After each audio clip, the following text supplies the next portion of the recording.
একটা কথা উনি বলেছেন লাস্ট লাইনে আমাকে উদ্দেশ্য করে, তিনি যেন কেবল সবার মধ্যে সীমাবদ্ধ না থাকেন। মানে speaker, I do not know how she knows I have only restricted myself in holding the meetings only. A honorable member of parliament should not deliver such comment regarding another member of parliament, because I am not and I have not restricted myself in holding meetings only. I am looking after all the activities. I and we are looking over all the activities of the Ministry of Health under the able guidance of our Honorable Prime Minister, Mr. Tariq Rahman.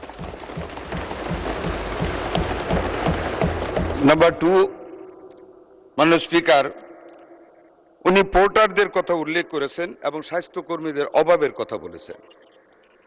হ্যাঁ, পোর্টাররা বেতন পান না গত 9 মাস আগে থেকে। That's true. আমরা ক্ষমতা এসেছি আজকে 51 দিন চলছে। মাননীয় সংসদ সদস্য, we have already sit with the porters before we started the vaccination on 5th of April এবং we have made them happy. আজকে সকালেও আমরা সচিবালয়ে মিটিং করেছি। পোর্টারদের বেতন দেওয়া আমরা পর্যায়ক্রমে শুরু করতেছি 2-1 দিনের ভিতরে। আরেকটু দাবি আছে, যেটা অ্যাসিস্ট্যান্ট হেলথ অফিসার, ওয়ার্কার, সহকারী কর্মকর্তা এবং ইন্সপেক্টর হেলথ, অ্যাকর্ডিংলি ফ্যামিলি প্ল্যানিংয়েরও তাদের কোনো ফিনান্সিয়াল বেনিফিট না, জাস্ট ইজ্জত একটা গ্রেড উন্নীত করা, that is also under consideration. অভাব আমাদের মাঠ পর্যায়ে ভ্যাকসিনেশনের জন্য নাই। Overall worker in the health sector কম আছে। We are going to recruit 100,000 health workers in different categories under the guidance of our Honorable Prime Minister. That is for your knowledge. আরেকটা কথা বলেছেন উনি মাননীয় স্পিকার, ঢাকা শহর তার পার্শ্ববর্তী এলাকায় হটস্পট মিজেলসের। হ্যাঁ, গণবসতি এলাকায় আমি ওনার সাথে এগ্রি করি। It is also my hunch যে হতে পারে, বাট যার কথা উনি উল্লেখ করেছেন World Health Organization and UNICEF, মানে স্পিকার আমি ওনাদের তালিকাটা ওনার ধারণার জন্য বলতেছি, Dhaka is not included in that hotspot area. Out of the 18 districts, the Barguna, Barishal, Jhalokathi, Chandpur, Cox's Bazar, Munshiganj, Madaripur, ঢাকার নবাবগঞ্জ, অনলি নবাবগঞ্জ, শরীয়তপুর, গাজীপুর, যশোর, নেত্রকোনা, ময়মনসিংহ, পাবনা, রাজশাহী, নওগাঁ, চাঁপাইনবাবগঞ্জ, নাটোর, এইসব ডিস্ট্রিক্টের কোনো উপজেলায় 1টি উপজেলা, কোনো জেলার 2টি উপজেলা, এরকমভাবে ওনারা হটস্পট লিস্ট করে দিয়েছেন to start the vaccine immediately and urgently, which we have started from the last 5th April। আর আমরা 12 তারিখ থেকে we are going to cover Dhaka city north, south, Mymensingh and Barishal city corporation.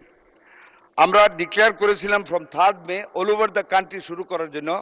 আমরা এটাকে আরও এগিয়ে নিয়ে আসছি, because we have been able to collect the necessary vaccines from UNICEF by this time, and so we are expediting the vaccination program all over the country from 20th of this month. আমরা 14 দিন এগিয়ে নিয়ে আসছি। from 3rd May থেকে আমরা এটা আগামী 20 তারিখ থেকে ইনশাল্লাহ শুরু করব। এটা আপনাকে অবগত করলাম। মাননীয় স্পিকার, আমি সার্বিকভাবে ওনার বাকি কথাগুলোর আরেকটা কথা বলেছেন উনি, গবেষণায় দেখা গেছে হাম কেবল একটা ভাইরাস তো, এটি একটি ইমিউন এমনেশিয়া তৈরি করে, যাতে হামের পরে বাচ্চারা অন্য রোগে মারা যেতে পারে। মাননীয় সংসদ সদস্য, জাতিকে যদি আমরা খুব ভয় দেখিয়ে ফেলি তাহলে কিন্তু জাতি রোগাগ্রস্ত হয়ে যায়। রোগীর পাশে পজিটিভ কথা বলতে হবে। হাম কিন্তু আমারও ছোটোবেলা হয়েছে, নিশ্চয়ই আপনারও হয়েছে। অল বেবি হাম হয়, কিন্তু আমরা কিন্তু সব মরে যাই না। আমাদের কিন্তু এখন লংজিভিটি আরও বৃদ্ধি পেয়েছে ইনশাল্লাহ। একদিক দিয়ে নিউট্রিশন ফল হয়, আরেক দিক দিয়ে নিউট্রিশন ইন হয় আমাদের বডিতে, এবং আল্লাহ তালাই কিন্তু আমাদের রেসিস্ট্যান্ট বৃদ্ধি করে দেয়। আর আমাদের যে হামটা হচ্ছে, আপনি যথার্থ বলেছেন, বিগত সরকারগুলি 2টা সরকারের ব্যর্থতার কারণে হাম হয়েছে, রিকাভারও হচ্ছে আল্লাহর রহমতে। উই আর ফেসিং 2000, আমি উত্তরটা দিচ্ছি মাননীয় স্পিকার ওনার।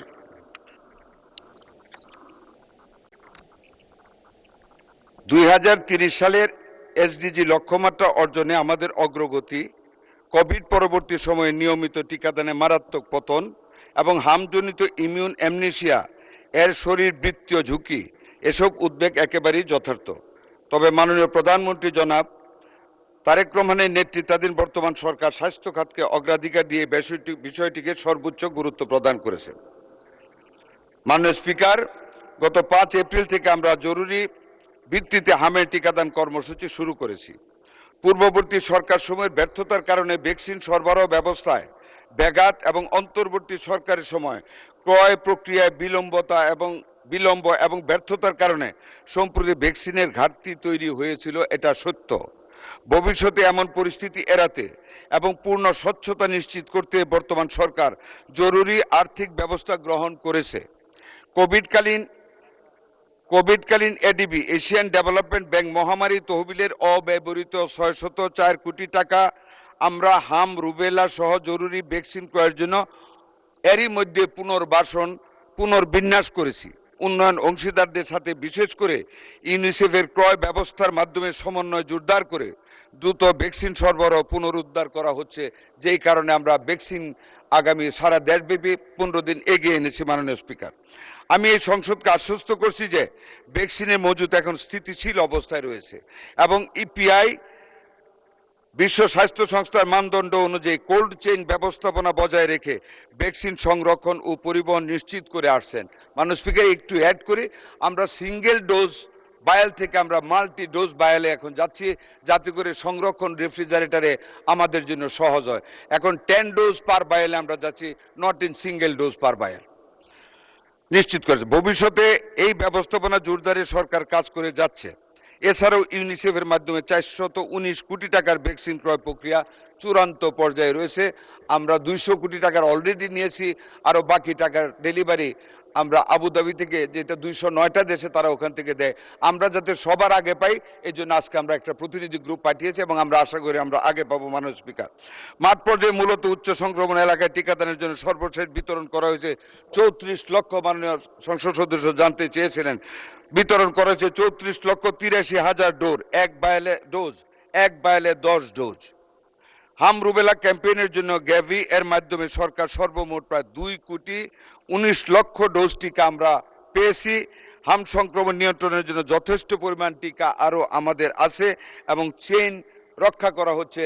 টিকার কোনো ঘাটতি আমাদের ইনশাল্লাহ হবে না।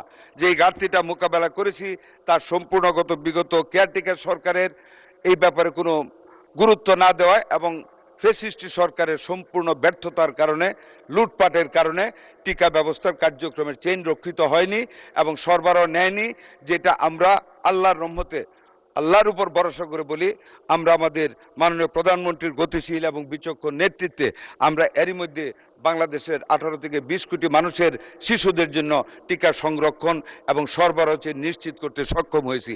আপনাকে ধন্যবাদ মাননীয় স্পিকার।